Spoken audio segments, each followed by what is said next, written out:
Hello, beautiful souls, and welcome back to A Book of Witchcraft, where I, a practicing witch, is opening my book of shadows to the world. On this channel, I will bring you spells, rituals, and wisdom drawn through walking the path through many decades. Today, we'll be diving into part 3 of traditional circle casting, completing the ritual outline of traditional circle work and coven work.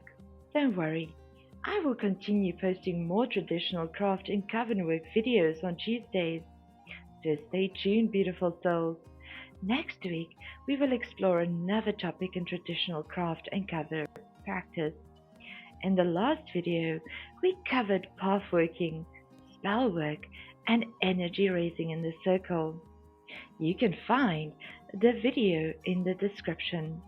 Today, we will be completing the ritual outline with libation, dismissal of the quarters, and thanking our god and goddess for attending, as well as opening the circle.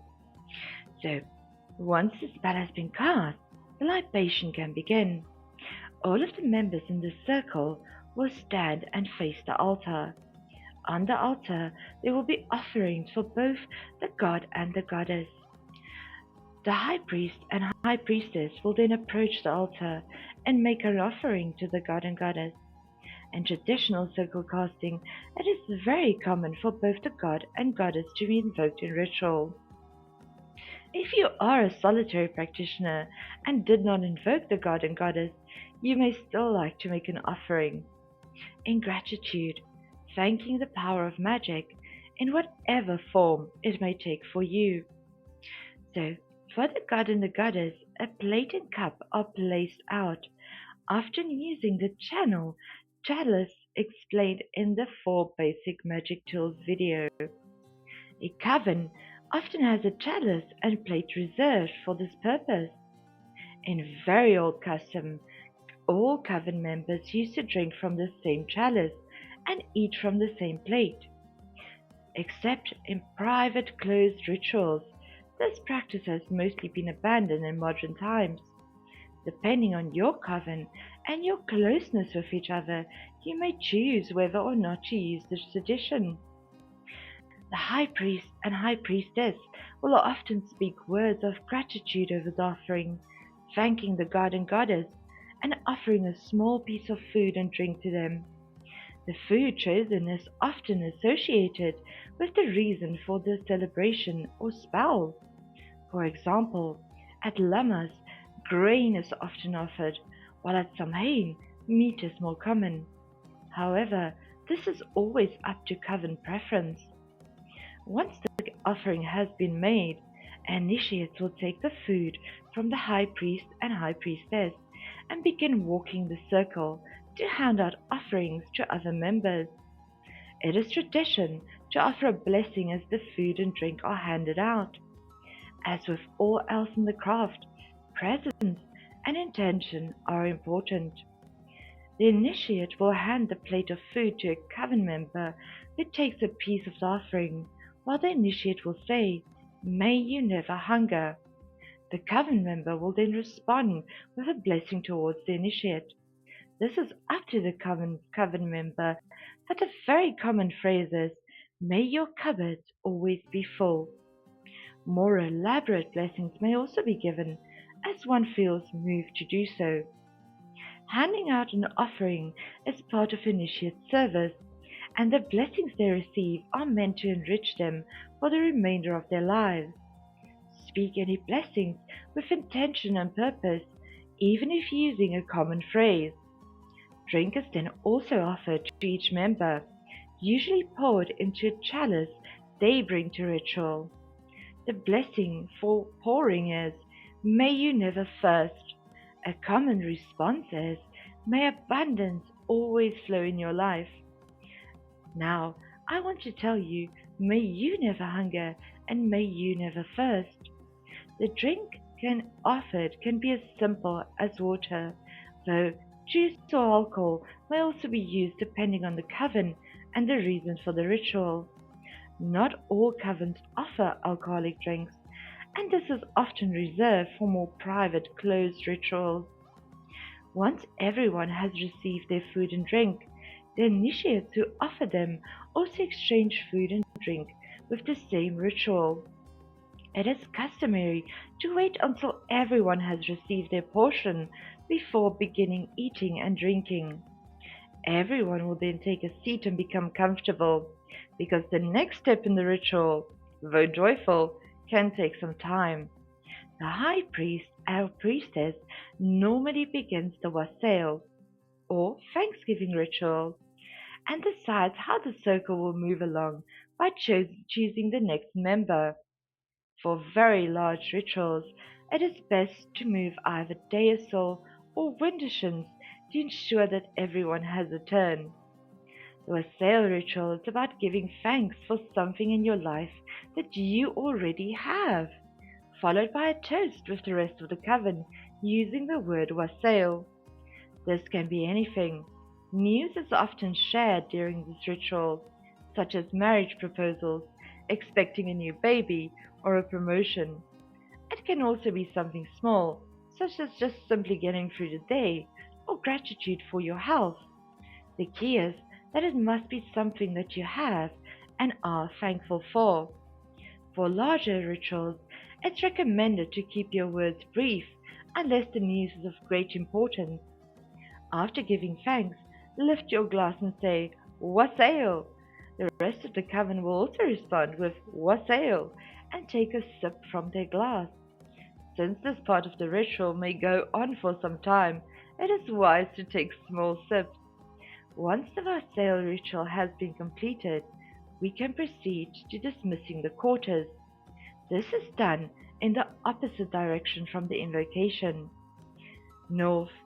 When you are in the north, face the watchtower, arms raised as before, and say, Guardians of the watchtowers of the north, powers of earth and stability, we thank you for your presence, your strength, and your protection.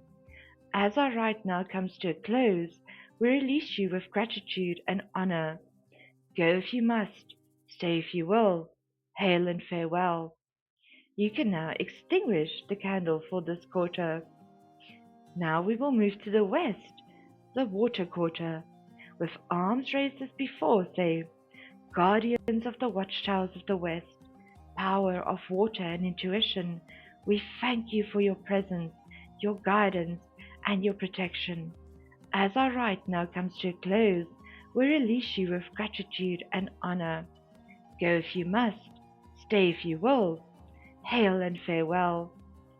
You can also now extinguish the candle for this quarter. Next we will move to the south, or fire.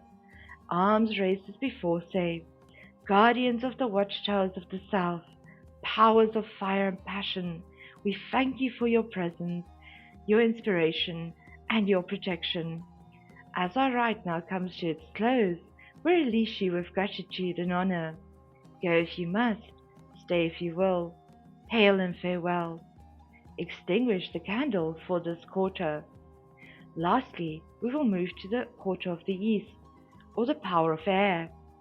Arms raised as before, say, Guardians of the watchtowers of the east, power of air and invention, we thank you for your presence, your wisdom, and your protection. As our rite now comes to a close, we release you with gratitude and honor. Go if you must, stay if you will, hail and farewell. Also extinguish the candle for this quarter. Next, we will say farewell to our God and Goddess. Moving towards the altar, stand with your arms raised as before. We will first thank and say farewell to our God. Lord of the forest, Sun King, and Wild Hunter, Horned One of the shadow and light, we thank you for your presence, your strength, and your wisdom. You have walked with us in the sacred space. We honor your guidance and protection. As our rite now comes to its close, we release you with gratitude and reverence. Go if you must, stay if you will, hail and farewell. Next, move on to the goddess. Arms raised as before, say, Queen of the moon, star goddess, and source of all life, triple lady of the waxing, full, and waning light, We thank you for your presence, your blessings, and your wisdom. You have shown us the sacred space, and we honor your guidance and protection. Our rite now comes to its close, and we release you with gratitude and reverence. Go if you must, stay if you will. Hail and farewell. Once all the quarters and deities are thanked, the circle can be opened. As of the casting in part 1, we now perform it in reverse. Walk the circle Dismissal or anti-clockwise, and as you do, imagine the light being dissipated into the ether. I unwind the circle of radiant light, its work fulfilled, its power bright. No shadow or harm has entered here. Peace and love alone draw near. By my will, heart and hand, I now release the sacred band. Love flows outward, love flows free, the boundary fades, so mote it be. Gratitude to the old ones for their grace, the circle opens, no longer a place apart. The rite is ended, the spell is done, so let it be, the work well won. As you walk the circle, as I mentioned, visualize it being dissipated into the ether around you. Once you reach the east again, it is customary to turn to the coven and end the ritual with these words. The circle is now open, but never broken. Merry did we meet, merry do we part, and merry shall we meet again. This brings us to the end of our ritual. There is still work to be done, and initiates in a temple often perform the service as part of their contribution to the community. I myself performed the service for many years, just as I now seek to serve my community by leaving this knowledge to any who seek. On that note, I would please ask that if you find it in your heart, to please leave a like, subscribe, or comment. It lets the algorithm know that at least someone is interested in what I offer. So, initiates will pack away any ritual items and clean up the ritual space. This helps them learn about ritual practice and tools, with elders on hand to answer any questions during this phase. Meanwhile, other coven members will begin preparing for the communal meal, to which everyone always contributes something. Once the ritual cleanup is complete, it is time to feast and make merry as a community. It is considered good coven manners to wait until everyone is ready before beginning the feast.